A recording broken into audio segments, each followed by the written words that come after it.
प्यारे विद्यार्थियों नमस्कार। वर्त से संबंधित ये एक महत्वपूर्ण प्रश्न है। समझिए, प्रश्न इस प्रकार हैं।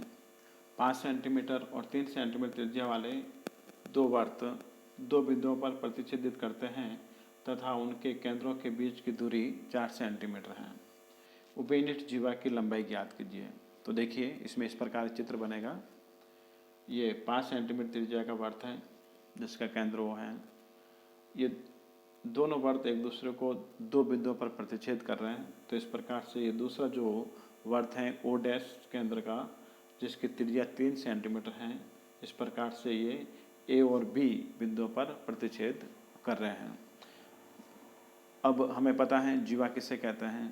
परिधि पर स्थित दो बिंदुओं को मिलाने वाले रेखा को जीवा कहते हैं या रेखाखंड को जीवा कहते हैं।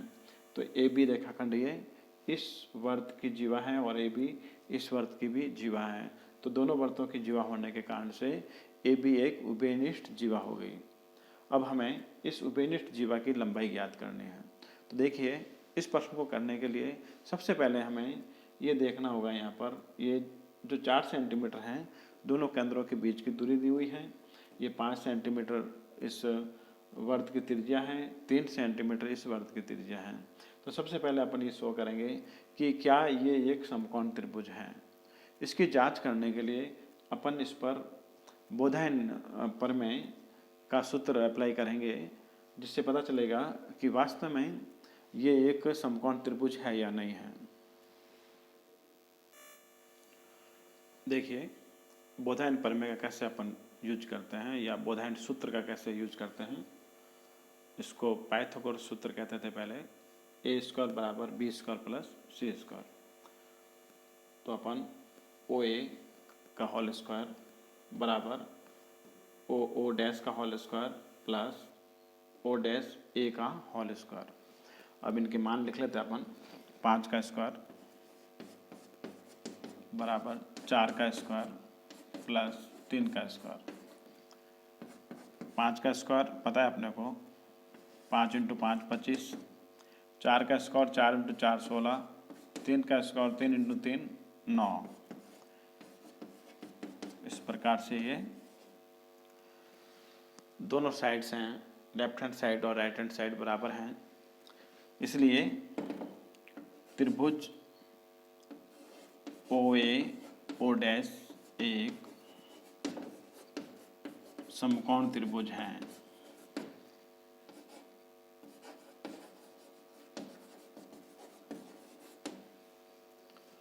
ये त्रिभुज एक समकोण त्रिभुज हो गया। और ओ ए कर्ण है। इस समकोण त्रिभुज में जो ये ओ ए भुजा है वो कर्ण है। सबसे बड़ी समकोण त्रिभुज में सबसे बड़ी भुजा को कर्ण कहता है। तो ये इसमें सबसे बड़ी भुजा ये ओ ए है, तो ये एक कर्ण हो गया। देखिए, जब ये 90 डिग्री कोण है, क्योंकि ये कर्ण होने के कारण से जो ये कोण ए ओ डैश ओ समकोण होगा। कर्ण के सामने की भुजा 90 डिग्री होती है, तो ये 90 डिग्री कोण हो गया। ये 90 डिग्री कोण है, इसका मतलब बिंदु P और जो ओ डैश हैं वो संपाती हैं, यानी ये बिंदु और ये बिंदु एक ही हैं। क्योंकि यहाँ 90 डिग्री का कोण है, इसका मतलब यहाँ भी ये 90 डिग्री कोण है ऑलरेडी। तो ये इस प्रकार से ये संपाती हो गए। संपाती होने के कारण से ये AP का मान है वो 3 सेंटीमीटर हो गया, यानी AP बराबर ए ओ डैश बराबर 3 सेंटीमीटर हो गया। अब हमें पता है कि जब ये केंद्रों को मिलाने वाली रेखा है वो इस उभयनिष्ठ जीवा को समद्विभाजित करती है P बिंदु पर। तो ये 3 सेंटीमीटर होने के कारण से ये भी 3 सेंटीमीटर होगा, यानी उभयनिष्ठ जीवा की लंबाई हो जाएगी 2 × AP। 2 को AP से गुणा करेंगे, यानी 2 × 3 बराबर 6 सेंटीमीटर। इस प्रकार से इस उभयनिष्ठ जीवा की लंबाई है वो 6 सेंटीमीटर आएगी।